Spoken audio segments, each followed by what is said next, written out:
कल्पना करो, तुम स्पेस में हो। तुम्हारे सामने एक ऐसा ग्रह है जो इतना विशाल है कि उसे देखकर तुम्हें यकीन ही ना हो। एक ऐसा जायंट जो पूरे सोलर सिस्टम को कंट्रोल करता है। ये है जुपिटर। जुपिटर हमारे सोलर सिस्टम का सबसे बड़ा प्लैनेट। इतना बड़ा कि अगर बाकी सारे प्लैनेट्स को एक साथ जोड़ दिया जाए तो भी जुपिटर उनसे भारी पड़ेगा। लेकिन जुपिटर सिर्फ बड़ा ही नहीं है, ये बेहद अजीब भी है, क्योंकि इसकी कोई सॉलिड सरफेस नहीं है। हां, अगर तुम इस पर उतरने की कोशिश करोगे तो तुम कभी लैंड ही नहीं कर पाओगे। तुम बस गिरते जाओगे, क्लाउड्स के अंदर और अंदर और अंदर, जब तक कि प्रेशर इतना ज्यादा ना हो जाए कि तुम्हारा अस्तित्व ही खत्म हो जाए।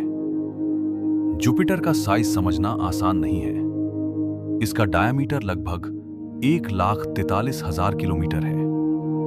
अर्थ से कंपेयर करो तो यह करीब 11 गुना बड़ा है।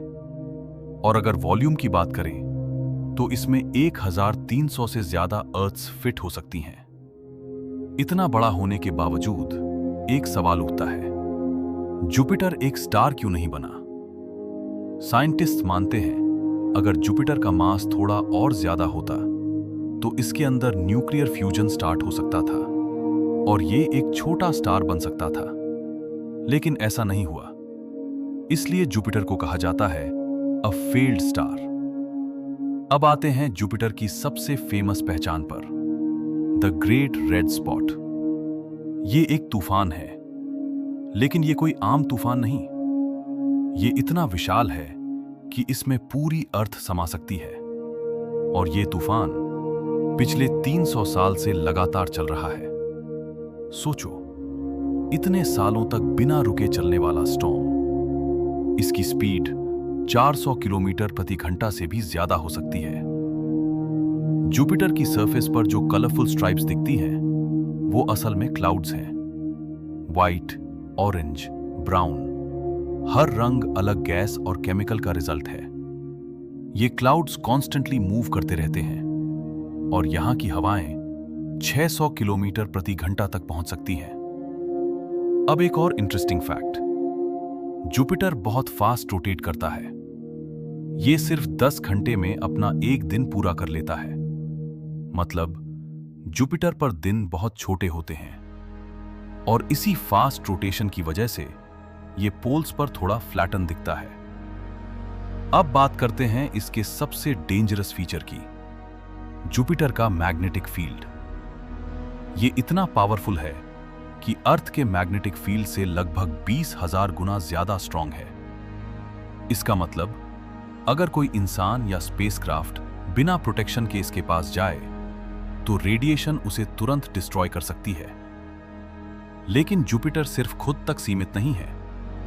इसके पास हैं 90 से ज्यादा मून्स और इनमें से कुछ तो खुद में पूरी दुनिया जैसे हैं। सबसे पहले आयो। ये सोलर सिस्टम का सबसे वॉल्केनिक मून है। यहां हर समय वॉल्केनोस फटते रहते हैं, लावा हर तरफ बहता रहता है। ये एक कॉन्स्टेंटली चेंजिंग वर्ल्ड है। दूसरा, यूरोपा। यूरोपा एक आइसी मून है। ऊपर सिर्फ बर्फ, लेकिन नीचे एक विशाल ओशन होने की संभावना है और साइंटिस्ट मानते हैं इस ओशन में लाइफ हो सकती है। हां, एलियन लाइफ। तीसरा, गैनीमीड। ये सोलर सिस्टम का सबसे बड़ा मून है। इतना बड़ा कि ये मर्क्यूरी से भी बड़ा है और इसकी अपनी मैग्नेटिक फील्ड भी है जो इसे यूनिक बनाती है। अब बात करते हैं जुपिटर के सबसे इंपॉर्टेंट रोल की। जुपिटर को कहा जाता है द प्रोटेक्टर ऑफ अर्थ। क्यों? क्योंकि इसका ग्रेविटी फील्ड इतना पावरफुल है कि ये एस्टेरॉयड्स और कॉमेट्स को अपनी तरफ खींच लेता है जो अर्थ से टकरा सकते थे। 1994 में एक कॉमेट जिसका नाम था शूमेकर-लेवी 9, वो जुपिटर से टकराया।